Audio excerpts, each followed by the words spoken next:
Life at the edge of the world. Fierce storms, snow and ice.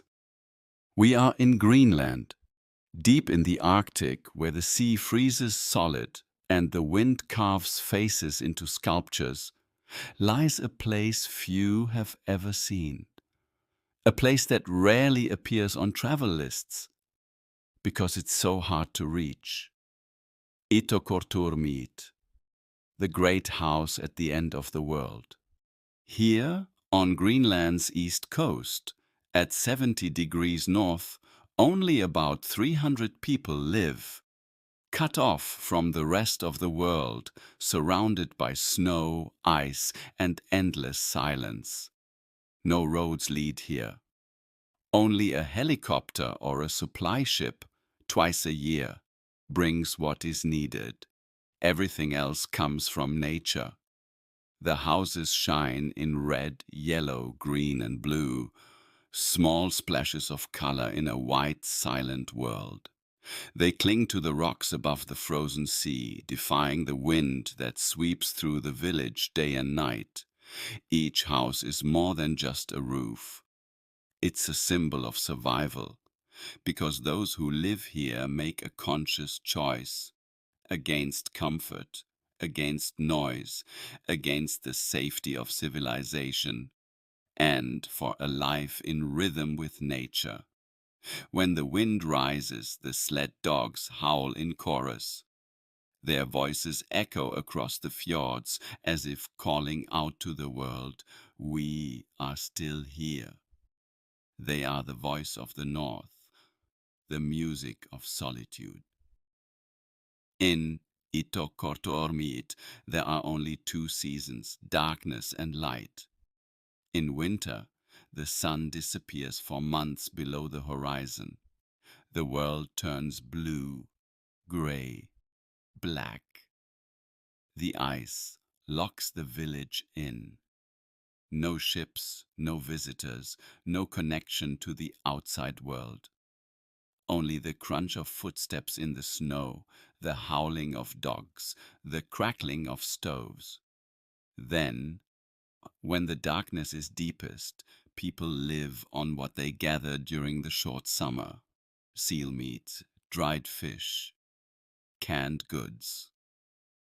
Children still go to school. Teachers come from Denmark or Iceland, and sometimes the little ones wonder if the world out there is really as colorful as the pictures in their books.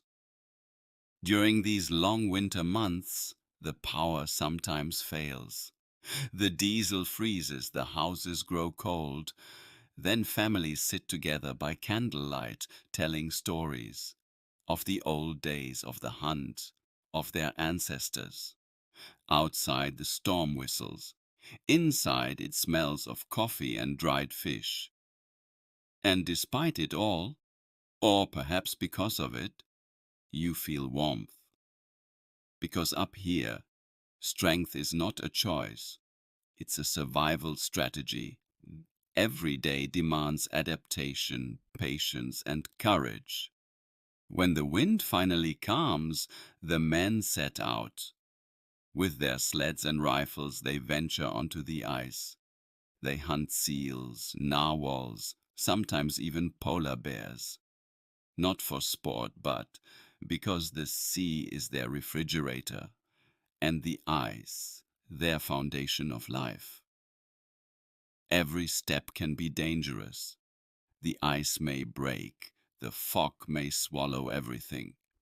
Yet they go, again and again, because they know if they lose the sea, they lose themselves.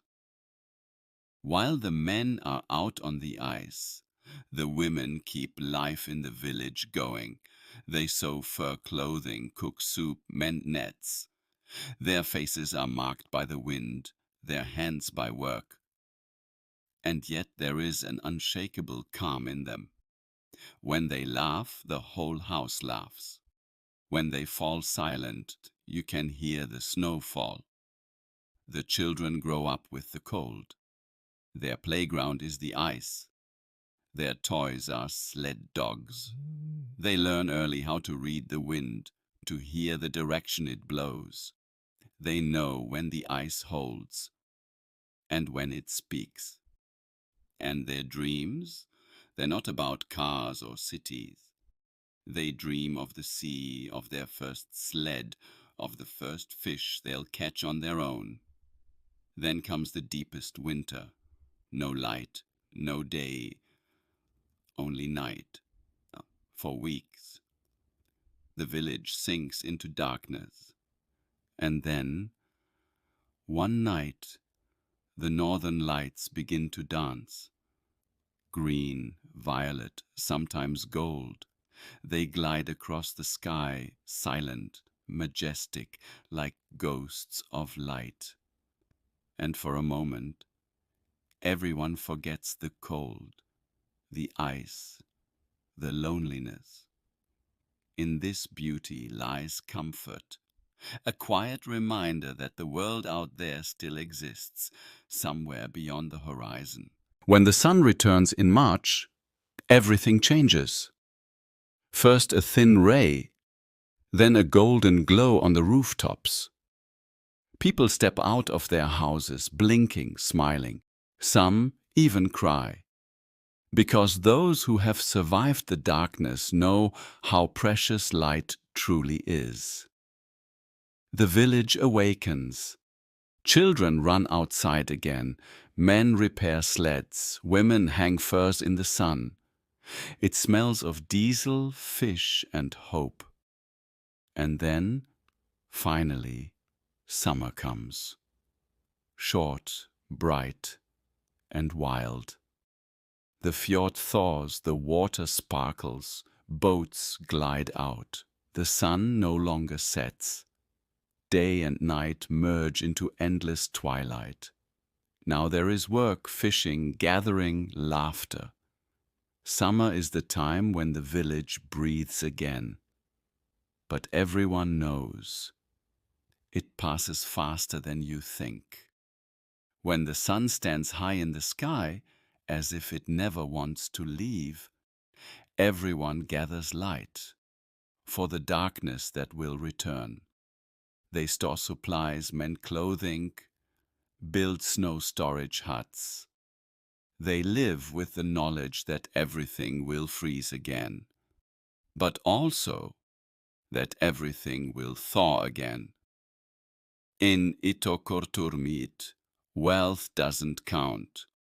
Neither career nor possessions matter here. What counts is community. When a storm approaches, people help one another. When someone is sick, others bring food, warmth, stories. No one survives alone. That's the unwritten law of the Arctic. Sometimes when the last supply ship leaves the harbor, the whole village stands on the shore. Children wave, dogs bark, the sun glitters on the waves. Then silence returns. For months. But for these people, silence is no enemy. It is part of them, like the ice, like the wind, like the hope that the light will return. Ittoqqortoormiit is not a place for many. It's a place for the few, for those who have learned to see the essential in nothingness, for people who know that freedom doesn't always mean having more, but sometimes simply needing less. At the edge of the world where time stands still and nature writes the rules, there's a small village that proves humanity still exists, even where almost no one looks. Perhaps that is this place's greatest strength. It reminds us how little we truly need to feel truly alive.